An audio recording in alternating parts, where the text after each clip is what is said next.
Welcome to CAE Pilot Podcast, a podcast that brings together aviation professionals to discuss life as a pilot, training, and career advice.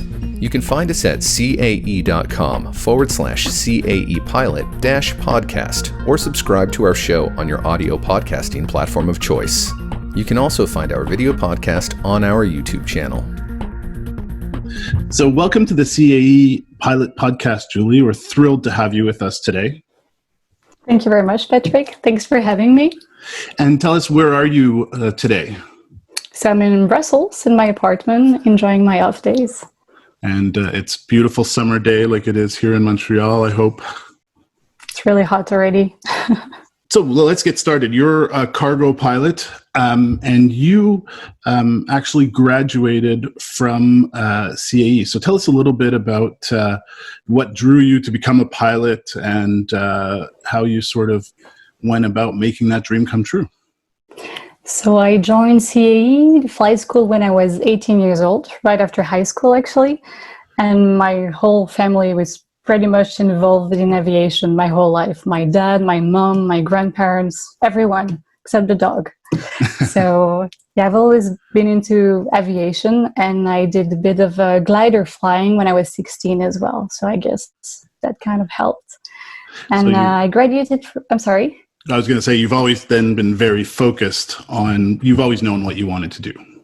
Not really, but when I was 18, I thought, why not? You know, I've always been into it. And I actually never thought it was a job for me until I graduated from high school. And I had to find something to do, you know. And then I realized, oh, you know what? I could be a pilot as well. Why not? So, yeah, that's what happened. And so you graduate from the flight academy, and what's the next step? What did you do to sort of get to where you are now? So I graduated from CAE in 2013, and after a few months, I got an interview at a low-cost airline in Europe, and it went pretty quickly from there. I started working in June 2014, and I stayed in the same airline for 4 years.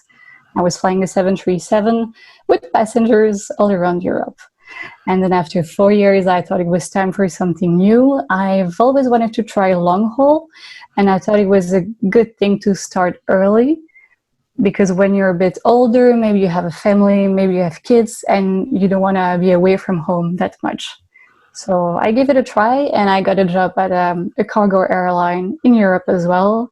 And I fly the 747, 400 and -8 all over the world, basically. And that's here I am now. And that must be like a dream come true to be flying the 747. It's incredible. I would have never thought when I finished CAE that I would be flying the 747 just a couple of years after I graduated. It went really quickly, actually. So you have an interesting perspective then, because you've been an airline pilot and now you're a cargo pilot. So that's going to lend itself well to our discussion, because as you know, we're sort of in this series of podcasts talking to an airline pilot, a cargo pilot, and a business aviation pilot, just to show the differences that clearly exist and to dispel a few of the rumors or the stereotypes that exist about each type of pilot. But before we do that, I want to ask you this.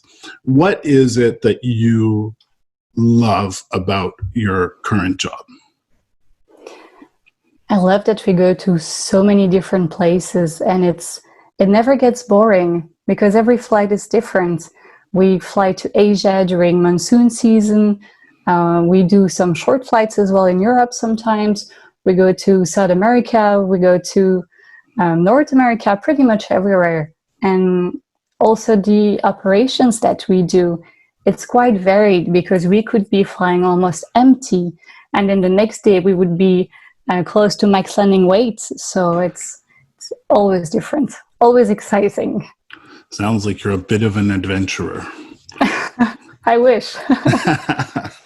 And so the opposite side of that, what do you find most challenging about being a cargo pilot? I would say the disruptive schedules. It can be quite challenging, especially in the beginning. You have to get used to it. We sometimes find ourselves sleeping during the day and working at night.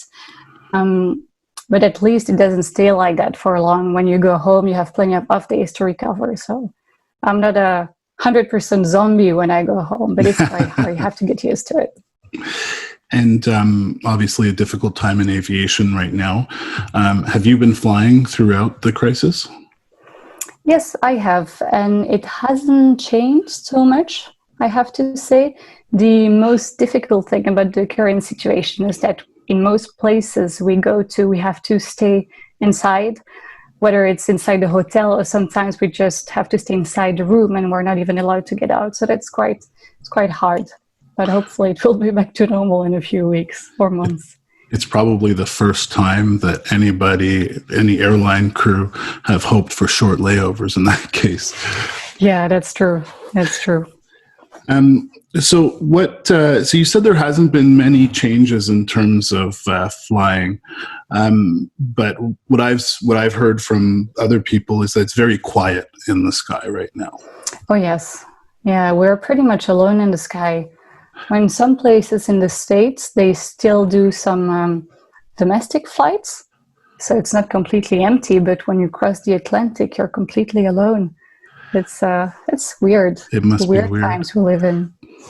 The other thing I read the other day is that there were times, I believe it was last week or anyway, since the pandemic broke out, where Anchorage was the busiest airport in the United States. Oh, it doesn't surprise me. It's full of 747s. Which is kind of funny, right? Like you would never think. I mean, it makes sense from a cargo standpoint, obviously, but it's just interesting.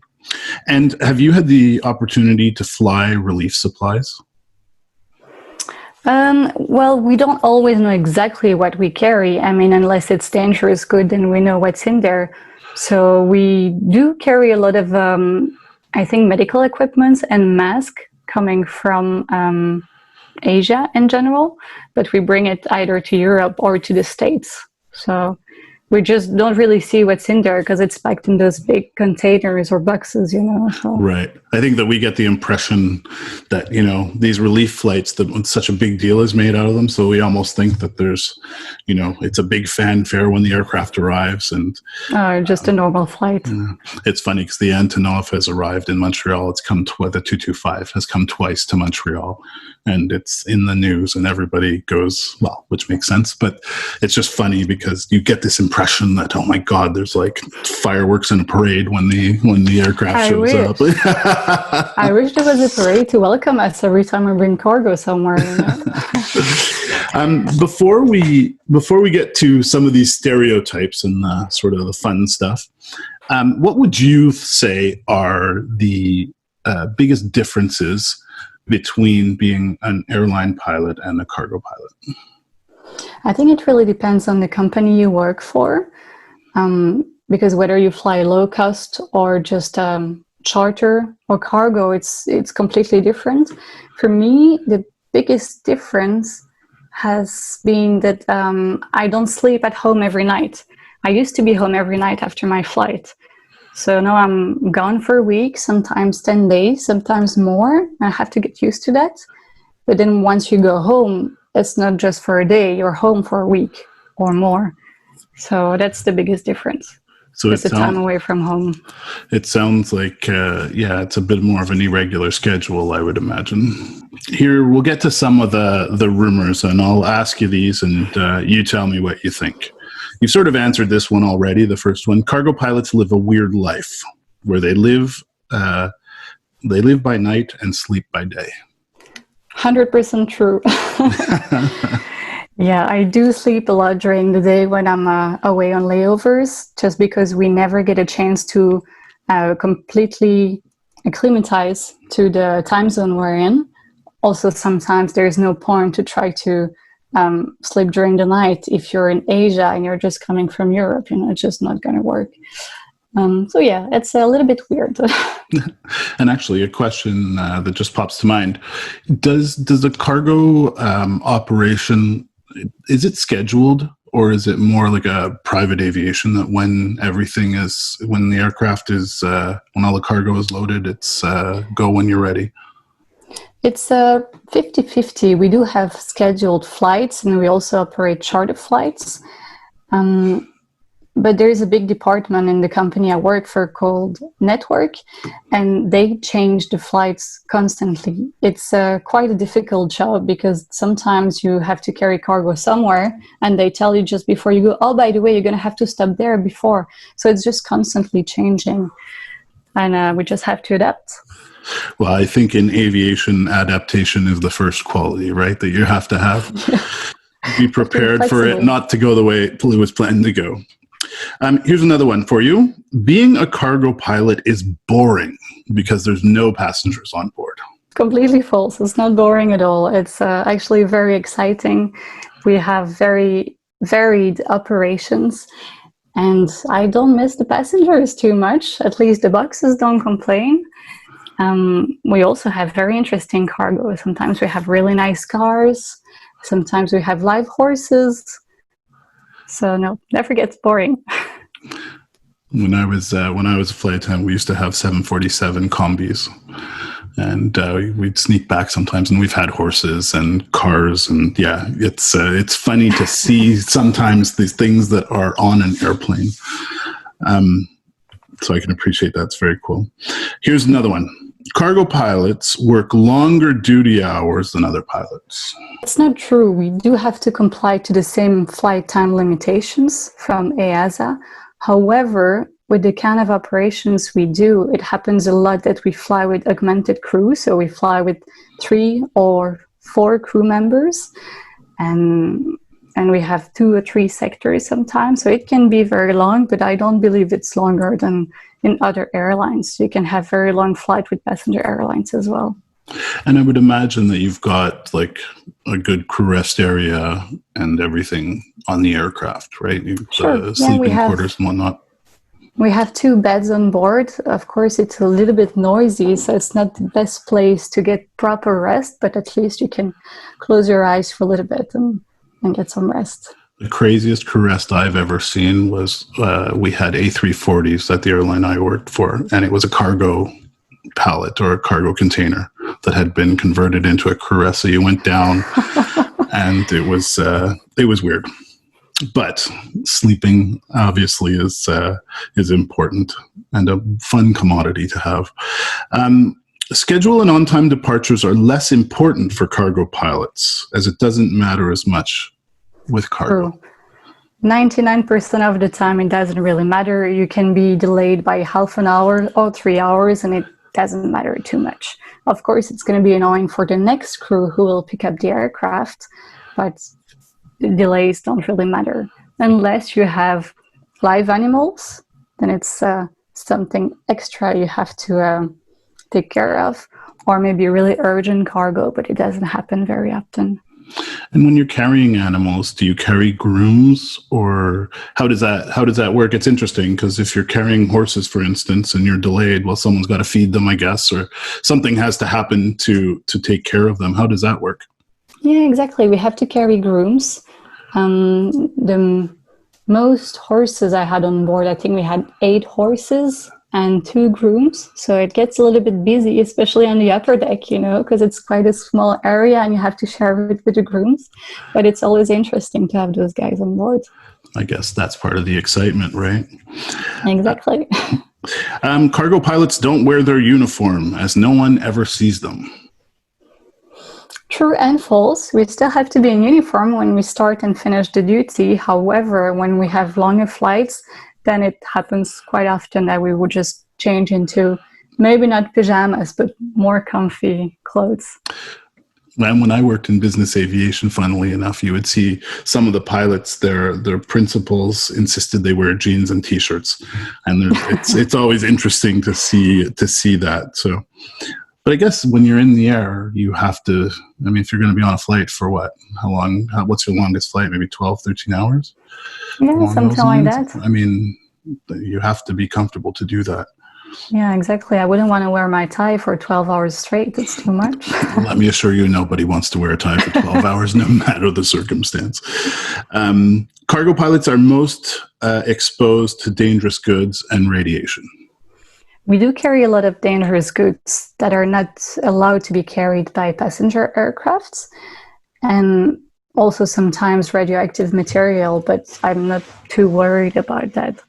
Although we are exposed to more radiation when we fly higher and closer to the poles. Right. We do not always fly high because we're fairly heavy most of the time. So we fly a little bit lower than passenger airlines. However, we have a lot of flights that go through high latitudes where we are more exposed to radiation. So does a cargo aircraft fly slower than a passenger aircraft? Slower? Yeah, I mean, does it take longer to get to destination because of weight? Maybe I'm asking a completely stupid question. We fly probably faster. Oh, yeah? But lower because we're heavy. Right. Makes sense. Okay, this one's a bit risque, so you can answer it or not. Cargo pilots have a girlfriend or a boyfriend at every port. Whose idea was this question? This is your friend. Renaud. This is not me. Well, I don't think so, unless my colleagues are hiding things from me, which is also possible. But no, haven't noticed anything like that yet. So I spoke to Lilou. I don't know if you know Lilou. Yeah, anyway, I spoke to her yesterday. She had exactly the same answer you did. Really? So yeah, I asked her. I said, "Well, is it true that all the crews flirt with each other?" And she says, "Well, if they are, they're not flirting with me." So I thought it was funny. Anyway, we'll get to a better question now. Cargo pilots live like zombies during their days off and have very little social life. That's false. Not during the days off. I live like a zombie when I'm flying, but when I go home, it's quite easy to go back to normal life and sleep during the night. It's not really a problem, especially if you're younger. I think if you get a bit older, you probably need more time to readapt. So an old guy like me versus a young woman like you. Probably. I hear what you're saying. It's okay. But just to be clear, zombie in that you're tired during your layovers, but when you're in the flight deck, super focused, right? Of course. Being cargo pilot is boring as you spend more than a week with the same crew. No, not really.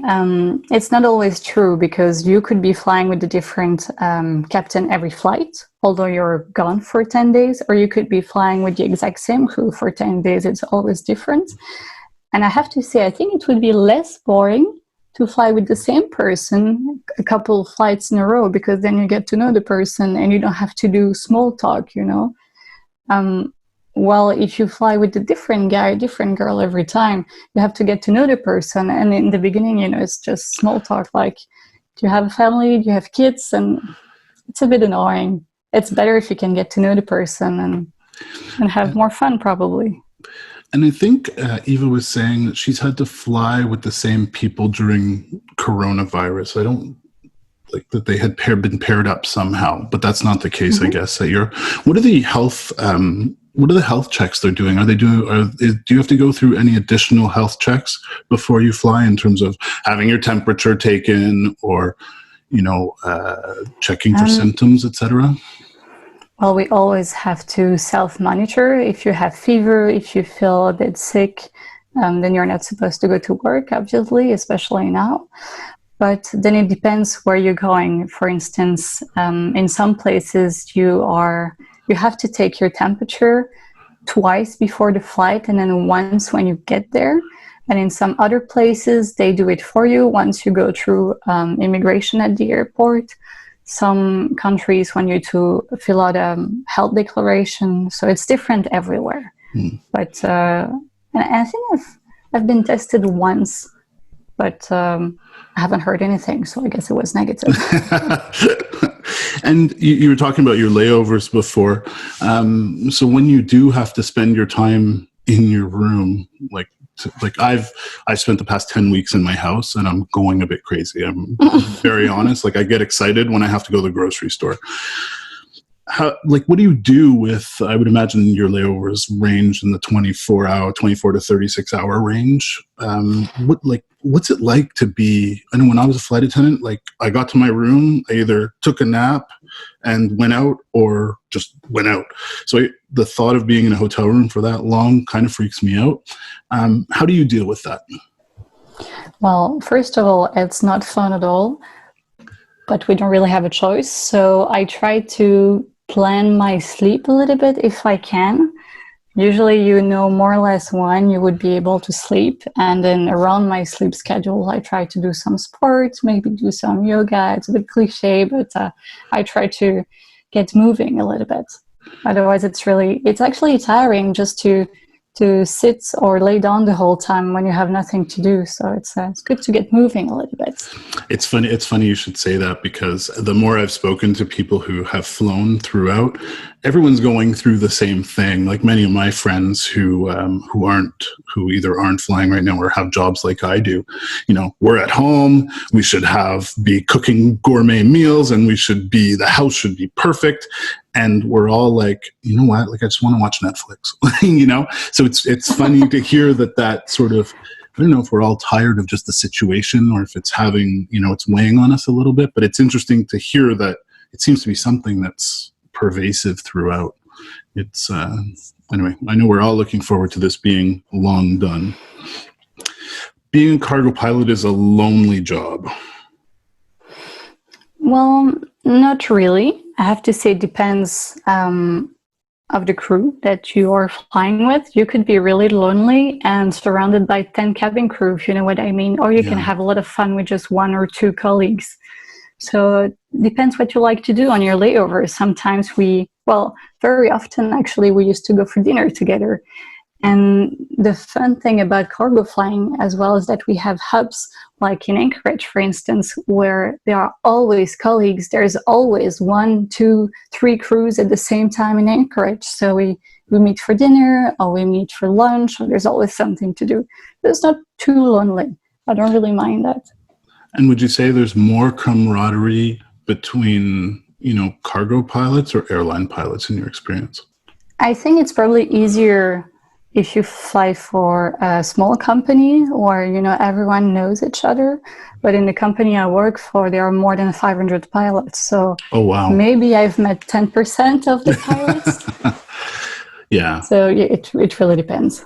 It's hard to say. Cargo pilots have visible tattoos. Do you have a tattoo? No. Do the people you fly with have lots of tattoos?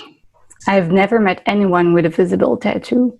So, not in my company, so I have no idea. I always thought in aviation it just wasn't a thing to have a visible tattoo. It just wasn't allowed. But maybe things are changing. So that one's definitely false. So we were talking about, before we started, we were talking about that about 5% of pilots are women.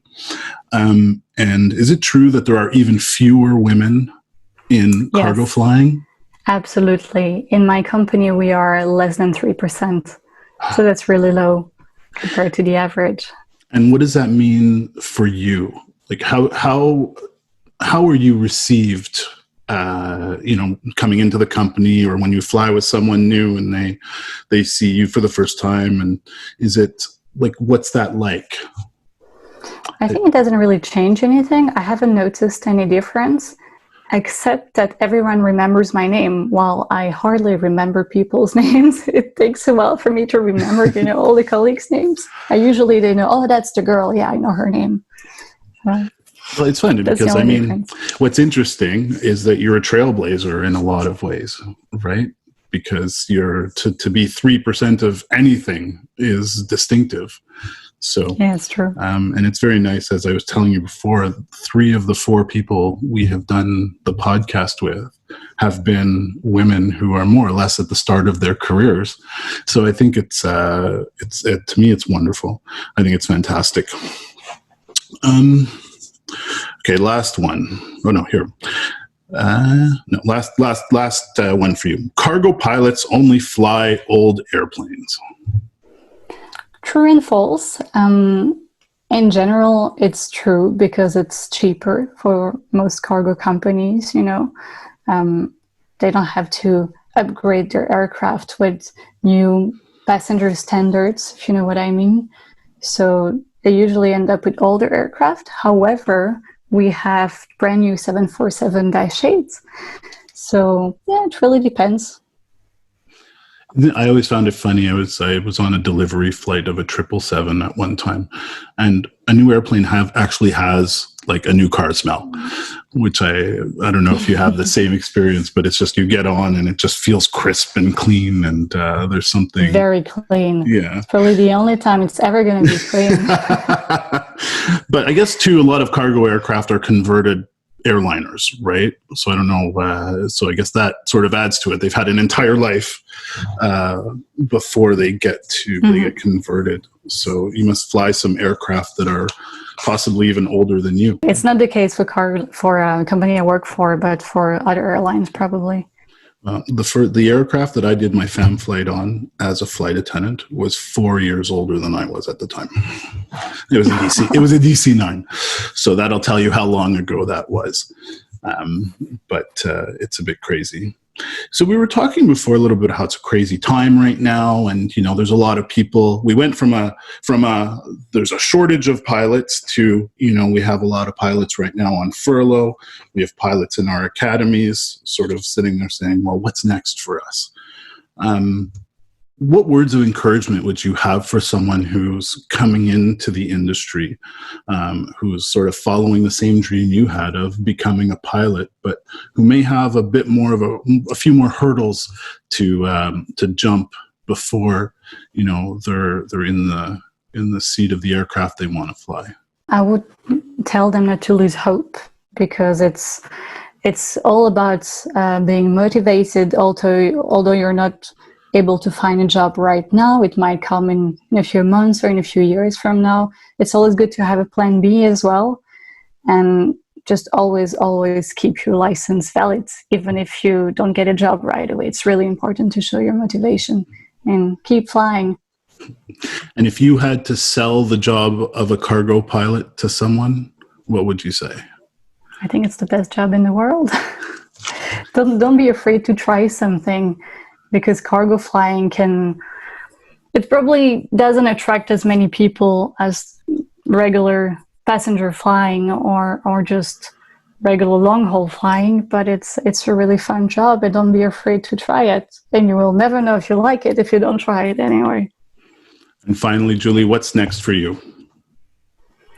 Well, I have another week of off days at home, and then I will be gone on probably a 10-day trip again. Probably around the world again. So same, but different. Sounds very glamorous. Not really. But okay, if it's not glamorous, I'm sure it's a lot of fun. It is. Julie, thank you so much for joining us on the CAE Pilot Podcast. You've been a great guest. We've learned a lot from you, and we wish you happy flying. Thank you very much. I really enjoyed being here, and see you next time.